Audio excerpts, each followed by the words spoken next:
everyone, and welcome to my channel. Today's video will be about hedgehogs and how to take care of these little grumpy balls of quills.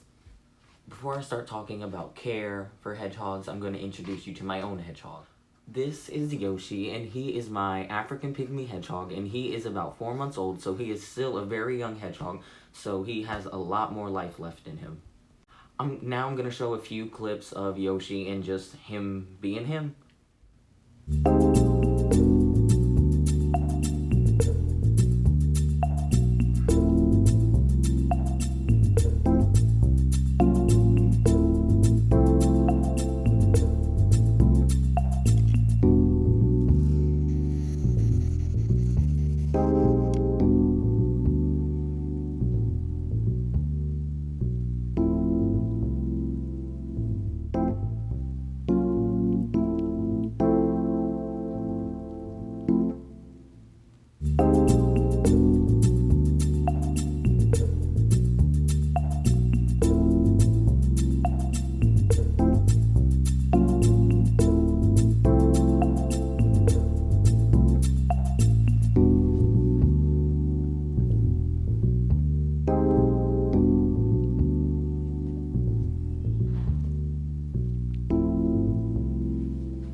Hedgehogs are nocturnal animals, meaning that he sleeps all day and he is up all night.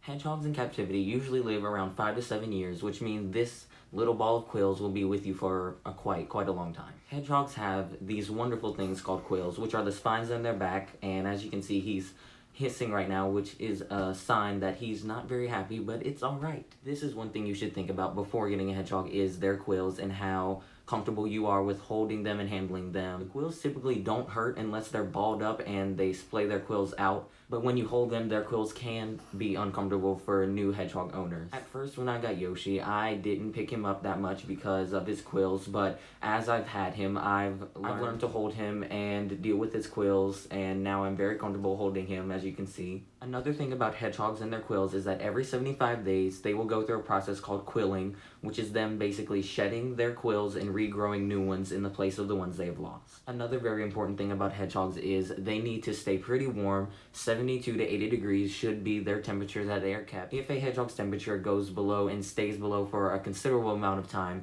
hedgehogs will go into hibernation. Hibernation for hedgehogs in captivity can be very stressful and fatal for them. In the wild, where hedgehogs live in Africa, it usually stays pretty warm, so they never really go into hibernation, but if it does become cold, hedgehogs in the wild store up more fat than hedgehogs in captivity, and they tend to do better in hibernation in the wild than they do in captivity. In captivity, they don't really get the fat reserves that they need to make it through hibernation, and most hedgehogs will die if they go into hibernation. My room stays pretty warm, so I don't really have to worry about my hedgehog becoming too cold, but if your room does stay pretty cold, you will have to get a heating device, and I recommend a ceramic heat emitter, which will help control the temperature in your hedgehog's cage. And anytime you're using a heating device for any animal, you should always have a thermostat on it to control and regulate the temperature so it doesn't get too cold or too hot in the cage for your hedgehog. Most people, when they get hedgehogs, are really discouraged that hedgehogs are not the most social animal that there are. Hedgehogs have moods kind of like us, so one day they would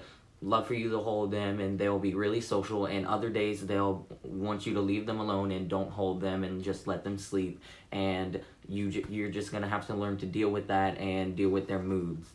I luckily have a really social hedgehog, so he is really nice and friendly, but sometimes he does want to be left alone, so I just leave him alone. Luckily today, he is perfectly fine. Hedgehogs will require daily maintenance, meaning that you have to spot clean their cage and get rid of their waste, and have new food ready for them every day and fresh water every day. This leads me into my next topic, which is diets for hedgehogs. Hedgehogs are omnivores, meaning that they will eat a variety of foods such as meats, insects, vegetables, and different types of fruit. Unfortunately, most hedgehog diets that are commercially made do not have the nutrition value that they need for hedgehogs in captivity. I have found a commercially brand hedgehog food that my hedgehog really enjoys, which is the Pretty Pets hedgehog diet, but along with that I also feed Blue Buffalo indoor adult cat food, which provides a great amount of protein, which hedgehogs really need in their diet and is one of the main things that they are going to need. Along with his dry foods, once or twice a week I will also feed him mealworms, which is just another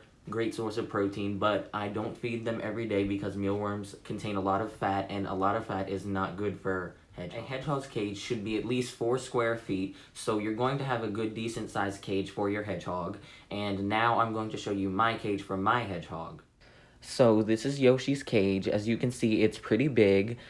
So in his cage, I have 2 hides on each side of the cage, and I have a bed for him, which he likes to sleep in and play and burrow under, and it's just a good thing for him to have. And I also have his food and water dishes right there, and that's pretty much it. As for water dishes or bottles for hedgehogs, you really shouldn't use a water bottle, because when a hedgehog uses a water bottle, its neck is in an unnatural position, and it can cause spinal problems for your hedgehog and give him neck problems. So I would recommend using a bowl, which is a more natural way for them to get their water. As for enrichment for hedgehogs, they don't really play with any like toys or use any toys, so I don't really offer any toys, but it is a good option if you really want to give your hedgehog toys. And some hedgehogs are more curious than others, so they will like toys better, and mine really isn't that curious about toys. Another thing you'll need is you will need a wheel, but if your cage is big enough like mine, your hedgehog will not need a wheel because it can run around the cage. But if you have a smaller cage, I really do recommend a wheel. But with the wheel, you should not buy any wire wheels, because the spaces in the wires, your hedgehog's feet can get trapped in them when they're running, and they could hurt themselves or hurt their leg, and it could be a really bad situation for your hedgehog and you. With the wheel, I really recommend solid bottom wheels, which can be plastic, or a Carolina bucket wheel, which I will put up on screen somewhere. Wheel for your hedgehog should be at least 15 centimeters in diameter. Anything smaller could give them back problems, because when they're running, you really don't want them to be their back to be curved. You want them to be running straight like they're on the ground. Bedding for hedgehogs is really simple. I use Carefresh, which is a paper-based bedding. It's just paper shavings that really absorb any waste that your hedgehog will make. And it's a great bedding because Carefresh bedding encourages burrowing, which is a natural behavior for your hedgehog, and they will really enjoy it, and I know mine really does.